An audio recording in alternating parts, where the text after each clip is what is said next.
Okay, let's unpack this.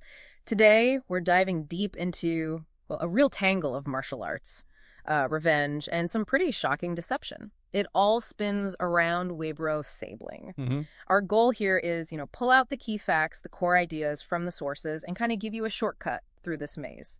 And what's really fascinating, I think, is how just one act of violence can ripple outwards. Yeah. It sets off this whole chain reaction of betrayals, misunderstandings Right. that just completely twists the picture. It really shows you how fragile a reputation can be and how, well, justice sometimes takes a very winding, hidden path. Definitely. And it kicks off with someone we thought was basically done for, Kellen Gundel. The sources say he was left for dead by Webro, lost an arm. Yeah. And then he stumbles into this place, the Blue Demon Cave. What happens there? What makes it so important? Oh, it's huge. The cave.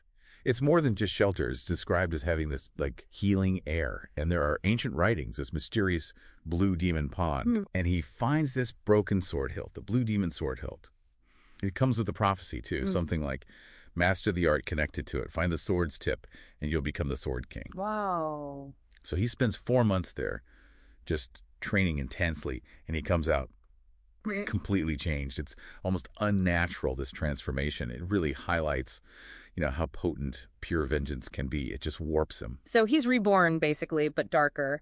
And he doesn't wait around, does he? He goes straight for the White Lotus sect. No time wasted. It's brutal. He attacks the school, poisons the leader, Gaga Kumara, and get this, he uses that blunt, broken sword hilt he found. Just the hilt. Just the hilt. Their master, Wirasokananta, he's away meditating, comes back, finds his students massacred, 2 female students desecrated. Horrific scene. Terrible. But how does Wiro get dragged into this? This is where it gets tricky, right? Exactly. This is the masterful deception part. The attacker leaves a challenge note, written in blood, for a showdown on Mount Tangkuban Perahu. Okay. But crucially, it's signed Pendekar Kapak Maut Nagajini 212.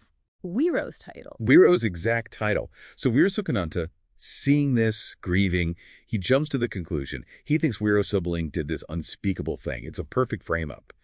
Diabolical, really. It just flips perception on its head overnight. And Wiro has no idea his name's being used like this, because while all that is happening, he's dealing with something else entirely, isn't he? Completely unaware. Yeah, he's off in Bajanyapa village. It used to be prosperous, but now, not so much. There's this group, the 3 Black Gang from Kalikomal. Led by Topak Luing. That's the one. Ruthless guy. They're disguised as soldiers, extorting the villagers, demanding crazy taxes. They've even got the chief's son hostage. So classic Wiro situation. He steps in. Of course. He confronts Tapak Luing, defeats him, but instead of, finishing him off, he leaves his mark. That signature 212 burned onto Tapak Luing's forehead. Ah, the mark. Then one of the captured gang members spills the beans. Says a whole extortion scheme was cooked up by Duke Siddhaboga of Lingajati. The Duke. So Wiro goes after him. He does, and brilliantly. He confronts the Duke, but he kind of uses the Tapak Luing identity, the guy with the 212 on his forehead, to expose the Duke's corruption. Dances around his attacks. It's classic Wiro justice, using wit, reputation, even someone else's infamous reputation to take down the powerful. Okay, so Wiro handles the Duke. But just as that seems wrapped up, Kellen Gundel's plan starts weaving these threads together. This is where it gets really tangled. Kellen Gundel, the one-armed guy, remember, he actually shows up and rescues Tapak Luing, who's paralyzed now. Rescues the guy Wiro just marked. Why? Because he sees an opportunity. He tells Tapak Luing to train, despite being paralyzed, and meet him on Mount Tangkuban Perahu, same place as the challenge note. On the 13th day of the 12th month, he promises him Wiro Sabling's downfall. So now you've got multiple people gunning for Wiro. Exactly. Multiple really complex revenge plots, all aimed at Wiro. Some based on, Kellen Gundel's actual history with him, twisted by vengeance. Others, like Wirasokananta's, based entirely on being framed. And Wiro's own signature, the 212, is now on Tapak Luing's head, linking him indirectly to Kellen Gundel's plot too. Right. It becomes this symbol, both of his justice and, ironically, a false accusation driving these vendettas. It just shows how perception can totally warp reality, creating this maze of conflict where finding the actual truth is, incredibly difficult.